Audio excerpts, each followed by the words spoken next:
Welcome to the deep dive. Today, we're diving into a really high stakes battle playing out right now on the, well, incredibly vibrant streets of Nigeria. Yeah, it's quite something. Imagine this, a country, 200 million people, and over half the economy.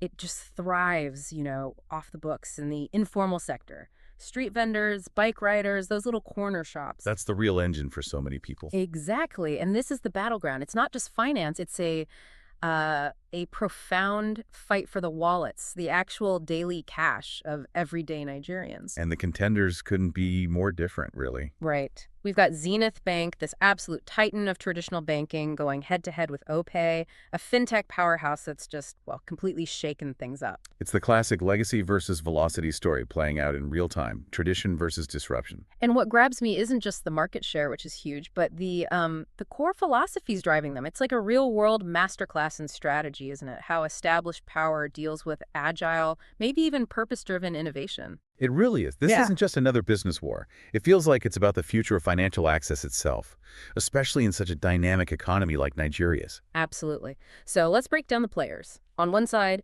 Zenith Bank. Founded way back in 1990 by Jim Ovia. Famously started in a converted house on Victoria Island, if you can believe it. Quite the origin story. And grew into this corporate banking giant. Now it's led by Adaora Umeoji, their first female group MD CEO. She's Harvard-trained, deeply immersed in regulation, institutional legacy. It's all about that systemic influence. Her whole background seems to embody Zenith's identity, doesn't it? That robust, structured, long-term approach. Yeah, her journey within the bank, joining the board in 2012, deputy MD from 2016, and now CEO as of June 2024.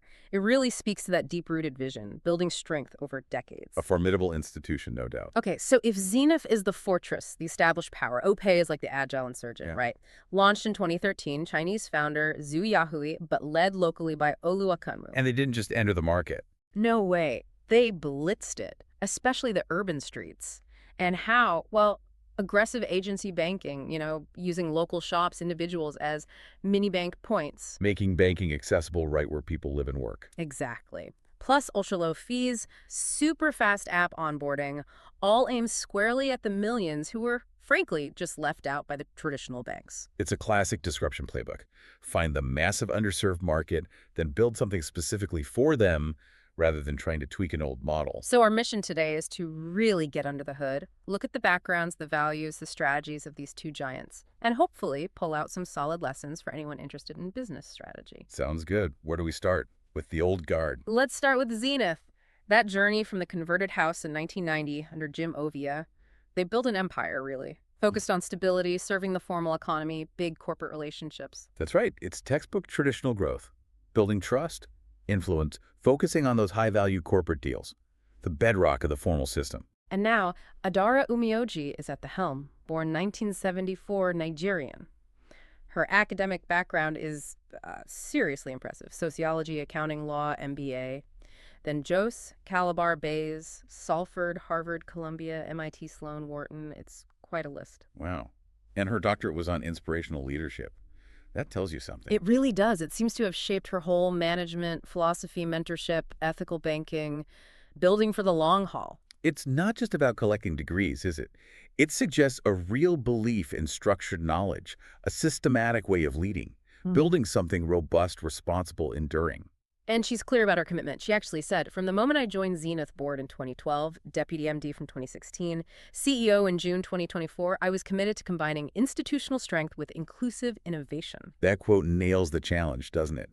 Combining that massive institutional strength with the need for innovation, especially reaching new customer segments.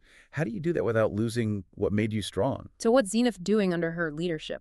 Well, they're definitely pushing digitization, investing in online portals, rolling out Scan to Pay, trying to expand their own agent banking network, too. It's an effort to bridge that gap to the everyday user. But it's tough, right? Despite those efforts, their traditional branch-heavy model, it just struggles with Nigeria's huge informal economy. I mean, their H1 2024 profits were still massive, $727 billion pre-tax. Incredible. Huge numbers, yeah. But you can see the retail market share, it's slipping.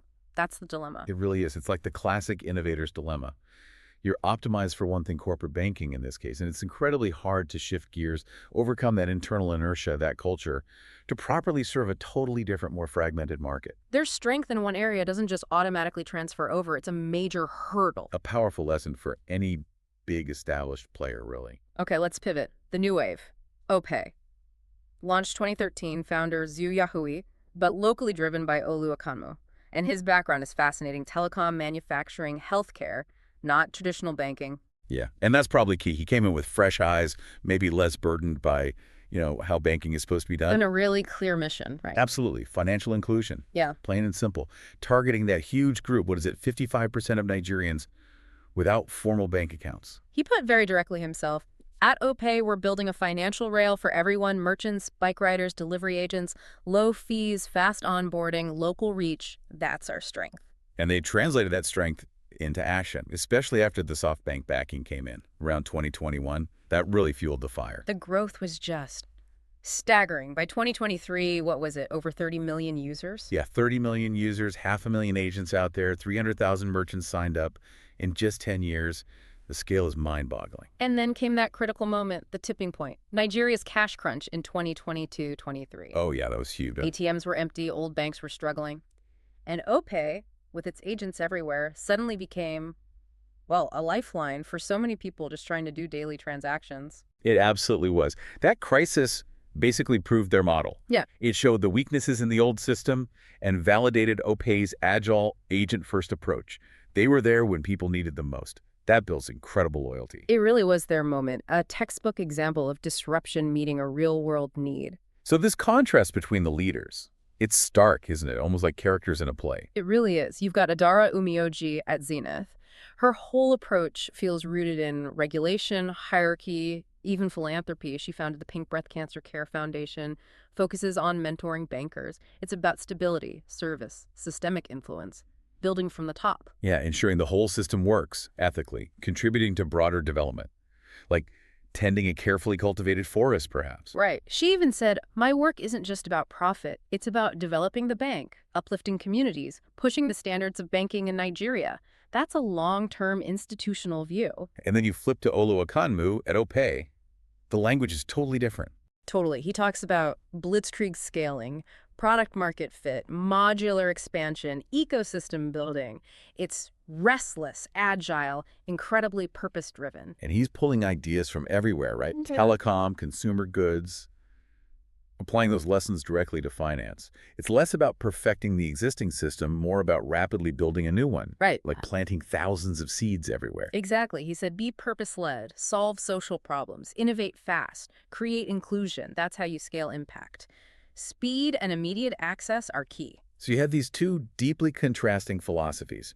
One, building on legacy, aiming for societal uplift through institutional strength. The other, driving rapid innovation for immediate widespread access. It's a fascinating clash of values playing out with billions of naira at stake. Two different, arguably valid paths to leadership.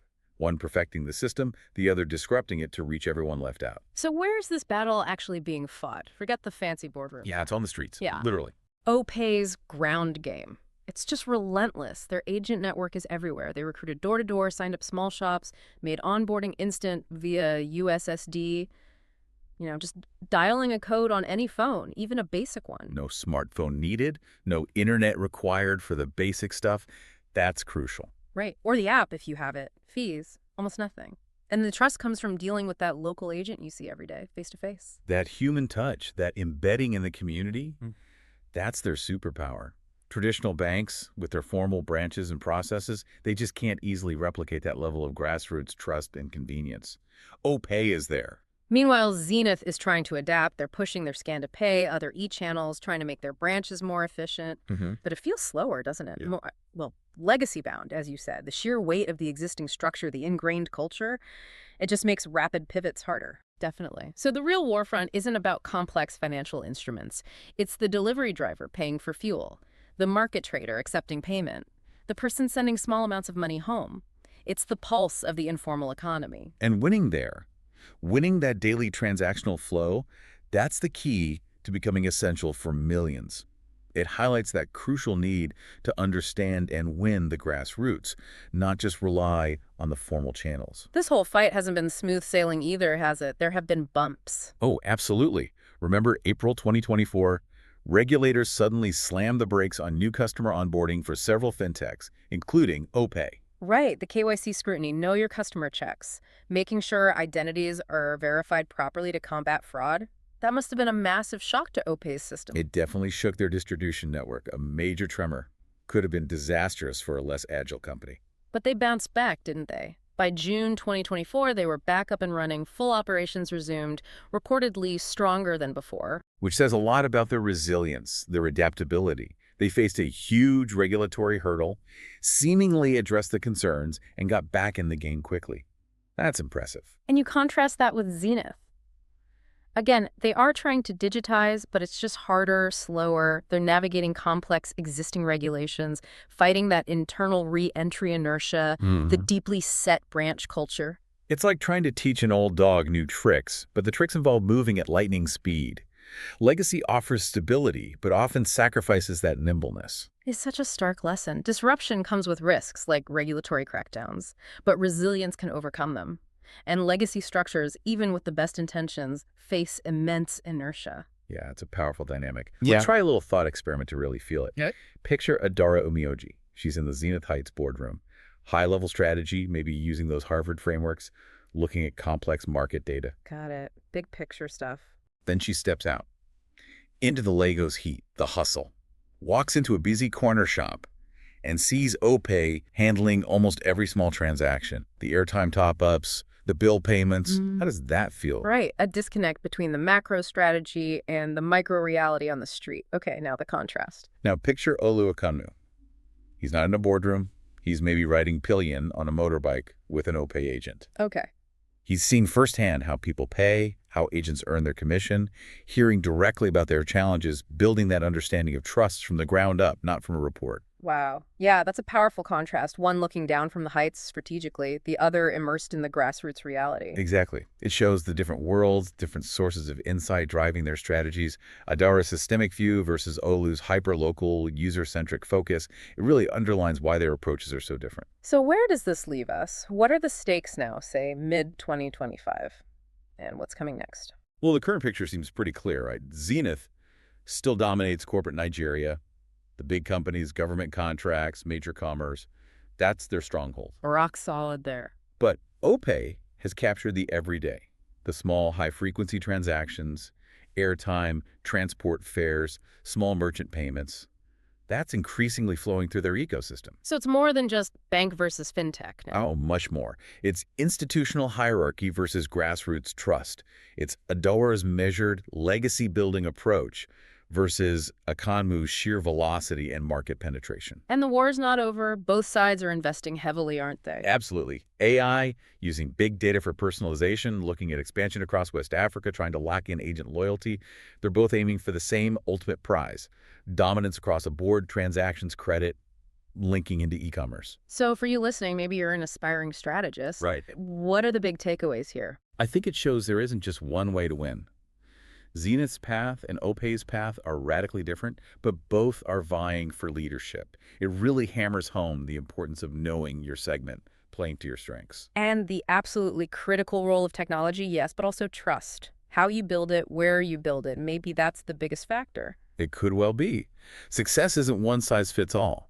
It's about understanding the market, leveraging your unique advantages, and being brave enough to either transform or disrupt. So the bottom line is, Nigeria's financial future isn't just being decided in those tall bank towers anymore. No, it's being shaped every minute on street corners by those agents, on the apps used by millions of ordinary people every day. The old guard is fighting hard to maintain control, adapt. The new wave is surging, relentless. Whoever comes out on top, they're not just winning market share, they're writing the next chapter for finance in Nigeria. It's a battle of business models, sure, but also identity, access, and ultimately who connects most deeply with the lives of millions. So, thinking about all this, what really stands out to you about these two incredibly different ways to build financial power? And how might these lessons ripple out into other industries beyond just banking? Something to think about. Definitely food for thought. And before we wrap up, just a quick note as always. Our deep dive today is based on publicly available information, news reports, company statements, public records. We always aim for accuracy, but obviously we can't know every single detail happening behind those closed boardroom doors. That's right. It's our analysis of the information out there. Stay tuned. You've been listening to Empire and Legacy, African Business Chronicles. Subscribe to the podcast on Spotify, Apple, or your favorite podcast platform, and share this episode with fellow business leaders. Main episodes are released each Monday. Our hosts delve deeper into the CEOs at the helm on Wednesdays. On Thursdays, we explore the global perspectives, the standout businesses and CEOs, emerging trends, and geopolitical developments, presenting both risk and opportunity. We're back each week, sharing more stories about the exciting business rivalries shaping the future of business across Africa. Empire and Legacy is essential listening for business professionals and leaders. Be sure to subscribe to be the first to know when new episodes are released. Until next time, stay tuned.